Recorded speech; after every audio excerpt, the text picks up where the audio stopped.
না, ভয় পাচ্ছে বলেই তো ভয় পাচ্ছে তৃণমূল যে তাদের আর ভোট নাই।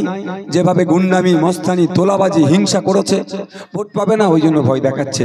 তবে ওই ভয়ে আইএসএফ ভয় পায় না, ওই ভয়ে আইএসএফ গুটিয়ে যাবে না। আইএসএফ সমাজ ব্যবস্থা পরিবর্তনের লড়াই এসেছে, সমাজ ব্যবস্থা পরিবর্তন করবে। হিংসা করলে গণতান্ত্রিক প্রক্রিয়ায় তার জবাব দেওয়া হবে।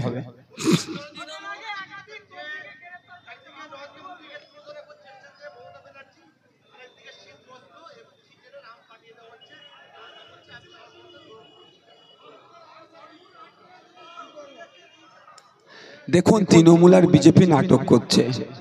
সময়ে সময়ে জন্মদিনে চাদর, ফুল, মিষ্টি পাঠিয়ে দিচ্ছে, সেখানে কোনো ব্যাপার নয়। আর এখানে বাইনারির পলিটিক্স তৈরি করছে। মমতা ব্যানার্জি দেখাচ্ছে বিজেপির বিরুদ্ধে নাকি তৃণমূলই লড়ছে, আর মোদিজি এসে এমন বুঝাচ্ছে তৃণমূলকে নাকি জব্দ মোদিজি একাই করবে। তো ব্যাপারটা হচ্ছে এদের বাইনারি চলছে। এই বাইনারি ভাঙছে আমরা। আমরা চাই জনগণের জনপ্রতিনিধিকে পার্লামেন্টে পাঠাতে, যে জনগণের হয়ে কথা বলবে।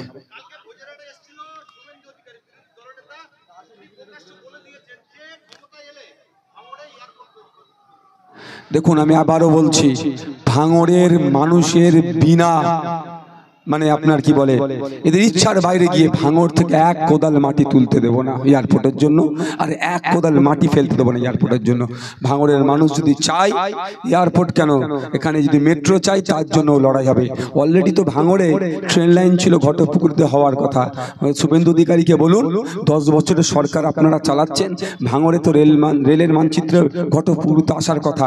অলরেডি তো সেই মানে ডেমো লাইন ফেলা আছে, এখনো করছে না কেন? দরকার এখানে ট্রেন লাইন। উনি আমাকে হেলিকপ্টারে ফ্লাইট চড়ার স্বপ্ন দেখাচ্ছে, আমাদের দরকার নেই। ওনাকে বলবেন যে যে যে জায়গাগুলো অলরেডি আছে, মালদা এয়ারপোর্টের জন্য জায়গা নিয়ে আছে, অন্ডাল এয়ারপোর্ট আছে, বাঁকুড়াতে আছে, ওই জায়গাগুলোকে ঠিক করতে। ভাঙড়ের দিকে তাকাতে মানা করবেন। এখানে তাকালে চাষি ভুষি মানুষকে নিয়ে এমন আন্দোলন গড়ে তুলব না, বাংলা ছাড়া হয়ে যাবে বিজেপি।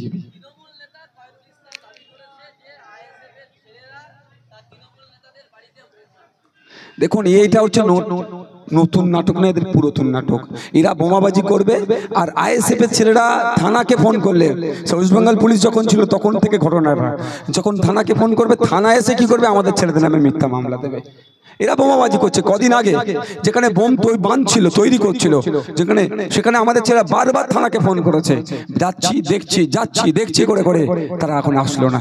তো খয়রুল ইসলাম সাহেবকে বলবেন, আপনার গুরু এখন তো আপনার আরাবুল সাহেব গুরু ছিল, সেই গুরু জেলের ভাত খাচ্ছে, এখন গুরু ধরেছেন শওকত মোল্লাকে। ওই শওকত মোল্লা এখন সময় চেয়েছে সিবিআই এর ডাকে, যে নেক্সট যেদিন যাবে সেই দিন ওনাকেও পাড়ি বেডিং পত্র গুছিয়ে রাখতে বলবেন।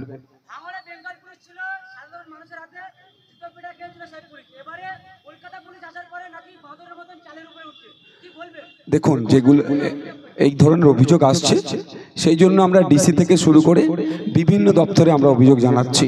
আমরা একটা পুলিশের জন্য সমস্ত পুলিশকে আমরা খারাপ বলতে পারবো না। যে পুলিশ আইন বহির্ভূত কাজ করবে, অন্যায় করবে, তাকে কিন্তু আমরা আইনের মাধ্যমে জব্দ করব।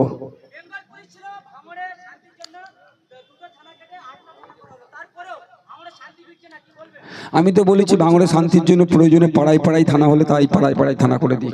ভাঙড়ে শান্তি তখনই ফিরবে এই নটোরিয়াস ক্রিমিনালগুলোকে ওসি আর ওসি অ্যাডিশনাল ওসিগুলো যদি প্রশ্রয় না দেয়। তৃণমূলের নটোরিয়াস ক্রিমিনালগুলোকে যদি প্রশ্রয় দেয়, ভাঙড়ে শান্তি ফিরবে কি করে? ভাঙড়ে অশান্তির মূলে তো নটোরিয়াস ক্রিমিনালগুলো। একদম কতটা আমি ফেলে দেবো না, একদম কতটা ফেলে দেবো না। সবটা না চললেও আহসান সাহেবের কথাতে অনেকটা চলছে।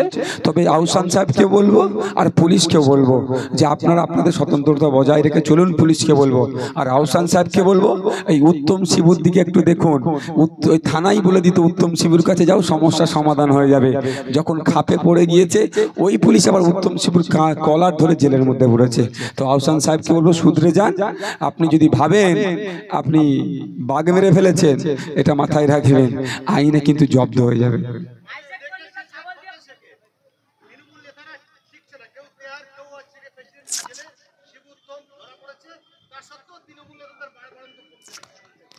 দেখুন সময়ের সাথে সাথে যারা এই ধরনের কাজ করছে একটা একটা করে উইকেট পড়বে, মানে উইকেট পড়া মানে তারা জেলের ভাত খাবে।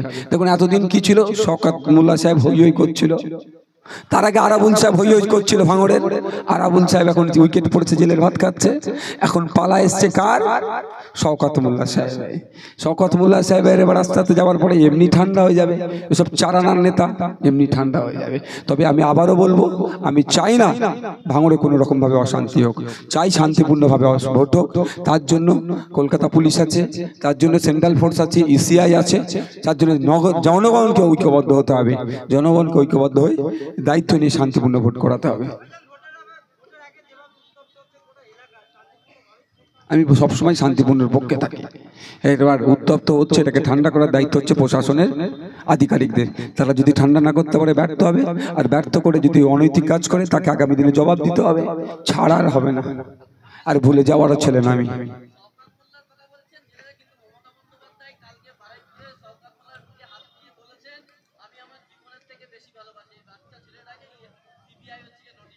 শুনেন একটা কথা বলি, কথাটা খুব খারাপ ভাবে নেবেন না। আপনারা খোঁজ নেবেন মিজোরামের দিকে, মিজোতে যারা আছেন ওখানে বসবাস করে, ওরা কুকুরের মাংস খায়। খারাপ ভাবে নেবেন, আমি আবার রিপিট করছি, একটু খোঁজ নেবেন। যখন কুকুরকে ওরা শিকার করে, কাছে ডেকে নিয়েছে না, মাথায় হাত বুলোয়, কুকুর ন্যাজ লড়াই, আর পেছন দিকে গরম শিখে ওরা শিকার করে, গরম শিখ আগুনে গরম করে, পেছন দিক থেকে এসে পাই করে ঘুরে দেয়। আর উত্তর দিতে হবে, হ্যাঁ? কিন্তু খারাপ ভাবে নেবেন না এটাকে, আমি ওনাকে কিন্তু ওই সাথে তুলনা করছি না। তার মানে যার বলি, শুনুন আর একটা কথা বলি, বলি যখন দেয় কি হয়, তোকে সুন্দর করে পাটা বলি দেবে, মালা টালা পড়ায়। আর যখন কুরবানি হয় দেখেছেন, কুরবানির গরুকে লাইয়ে ধুয়ে পরিষ্কার করে পরিচ্ছন্ন করে তারপরে কি হয়, কুরবানি হয়। এটা বুঝতে পারছেন না আপনি?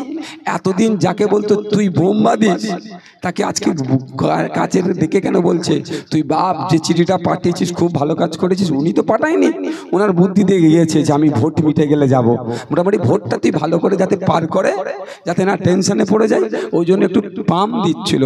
ও ভোটের মিটবে কি মিটবে আমি বলতে পারবো না, কিন্তু আগামী দিনে জেলের ভাত খাচ্ছে। আমি আজকে ফুললি কনফিডেন্সের সাথে বলছি, ওই মমতা ব্যানার্জির মাথায় হাত যখন আছে, ও জেলের ভাত খাবেই খাবে। আছে ভাই বলো।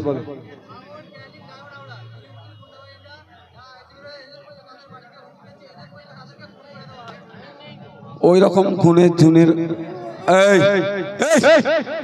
বন্ধ কর, বন্ধ কর। এই কোন অঞ্চলের দায়িত্ব আছে আমি অঞ্চল সভাপতিগুলোর কাছ থেকে বুঝবো, আমি বলে দিচ্ছি। ছ্যাবলামও কিন্তু বলে দিলাম, কোন অঞ্চলে আছে খুঁজে বার করে আমাকে মালিক ভাই তোমার দায়িত্ব দিচ্ছি, ওটা কোন অঞ্চলের গাড়ি আছে আমি তোমার কাছ থেকে কিন্তু সন্ধ্যে 7টার মধ্যে নেবো। আর অঞ্চল সভাপতিগুলো আমি বুঝে নেবো। কি বলছিলে ভাই?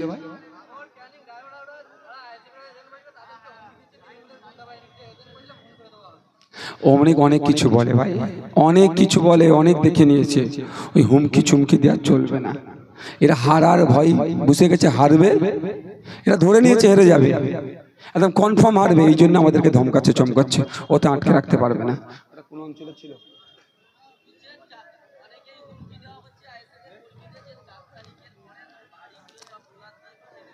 চার তারিখের পরে তৃণমূল ভাইগুলো কোথা থাকবে একটু জিজ্ঞাসা করুন।